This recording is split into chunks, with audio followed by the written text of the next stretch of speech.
Well, hi everybody. I'm John Ritland, and this is my review of NWA Powerrr episode 14. We are so close to the Hard Times pay-per-views taking place on January 24th.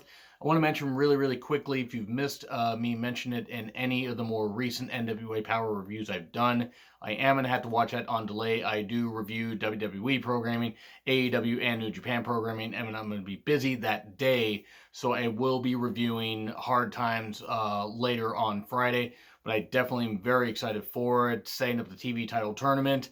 And we get Nick Aldis having a certain challenger, that came from his invasion of a Ring of Honor event. But how was this episode? Was it pretty goddamn good? Was it just kind of middling? It actually was pretty good. So let's get into why. We have recaps of Scott Steiner's debut and Aldis showing up at a Ring of Honor event. I didn't quite catch the name. I apologize, but it was a big goddamn deal. And it's great that you might as well have some companies work together. Ring of Honor certainly needs the help, and the NWA could definitely use the boost of working with some good Ring of Honor talents, because they do have some good talents on their roster. They just unfortunately don't have a whole lot of buzz right now. And we start off with the Rock and Roll Express hyping up the six-man, where it's Team Morton versus Strictly Business.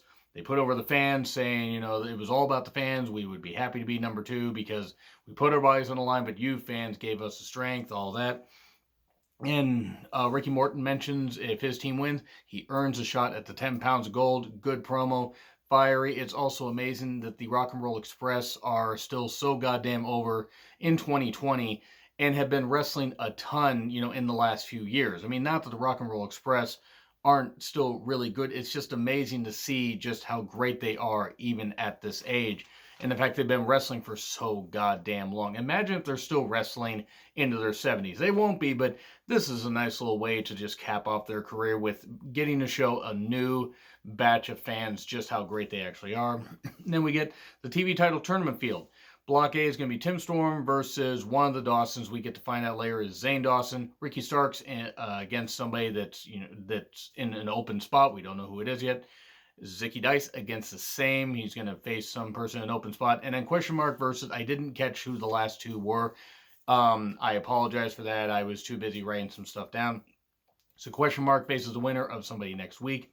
And then the winner, the person who wins the TV championship, has to win 3 matches in that night. Okay, cool. You know what? That's a good way to do it. That's pretty goddamn cool. So, Zicky Dice and Ricky Starks having a bit of a back and forth in an interview, and Ricky Starks calling Zicky Dice a broke ass Guy Fieri, which is actually pretty good. Could have called him a discount Guy Fieri, but no, he called broke ass. There we go. And then we get Zane and Dave Dawson in a TV tournament qualifier, and Zane Dawson did win. It was the brothers going after each other.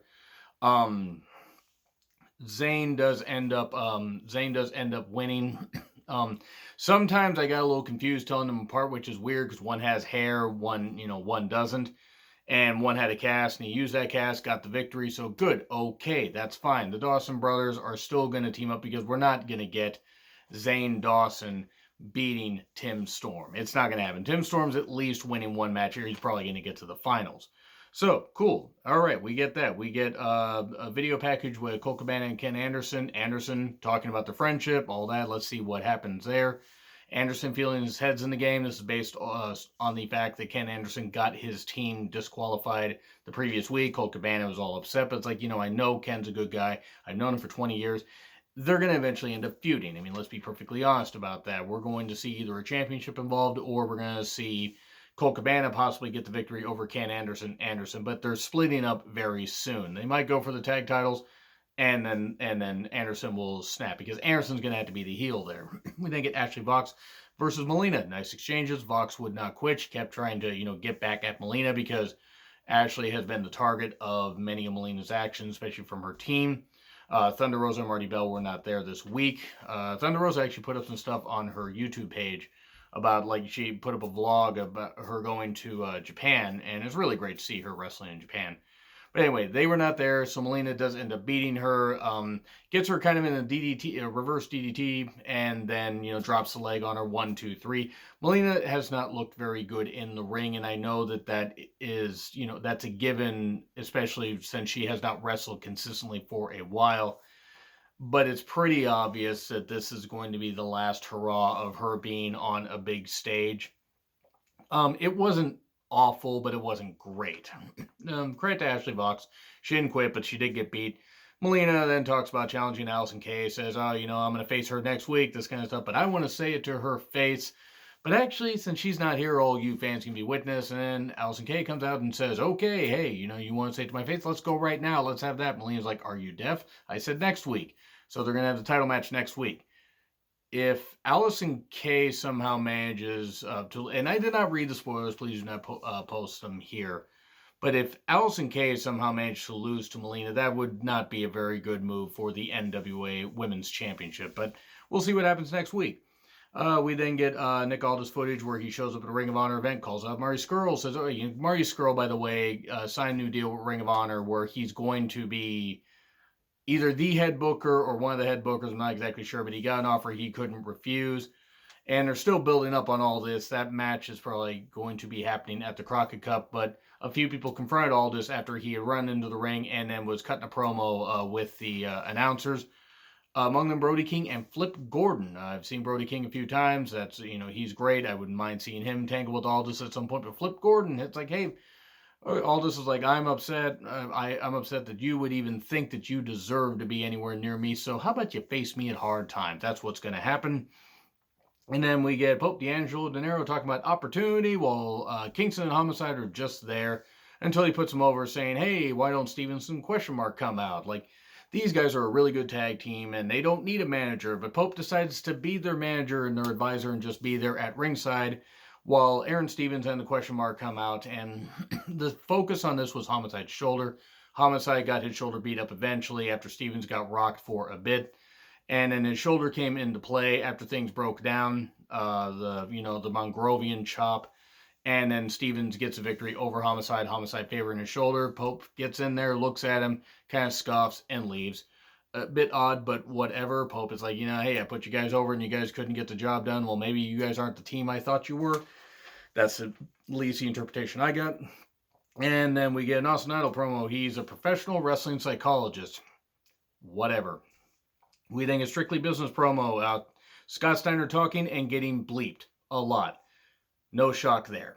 He calls people fat asses and this kind of stuff, and I still laugh at the fact that Nick Aldis called Tim Storm a dinosaur, and Scott Steiner is 5 to 6 years older than Tim Storm. But Scott even had the original NWA Tag Team Championship, or at least, one from the very early, parts of the Ted Turner era. So that was cool. That was nice. Because, him and Rick were a hell of a goddamn tag team in WCW and even WWE. Goddamn good tag team. I would love to see him in, various Hall of Fames, but they're not going to be in the WWE one. But anyway, we get Robert Gibson, Eli Drake, and Tim Storm representing Team Morton, almost said Team Morton, versus the Wild Card, and Scott Steiner representing Strictly Business. And if Ricky Morton's team won, he would get a shot at 10 pounds of gold. It's good drama built up. Drake and Scott Steiner having no previous history except quite a bit in Impact Wrestling during Scott's most recent run. They tangle a bit. Eventually hot tag to Robert Gibson. Things break down. Gibson manages to get a roll up on Royce Isaacs 1, 2, 3. So Team Morton gets the victory, and Ricky Morton's going to get a shot at Nick Aldis at some point. Now, they could build this up and have this happen on TV. They could stretch this fucking thing out for a bit. Maybe they're going to have a pay-per-view in February. I'm not exactly sure. But I'm excited to see what happens at Hard Times. I'm going to say this. There were a few...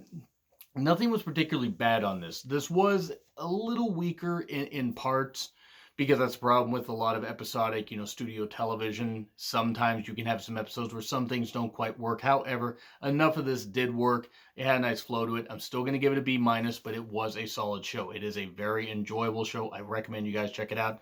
Could be a pull-up here. Who knows? But anyway, like, share, subscribe. Twitter handle in the description. I'm John Ritlin, and I'll see you soon.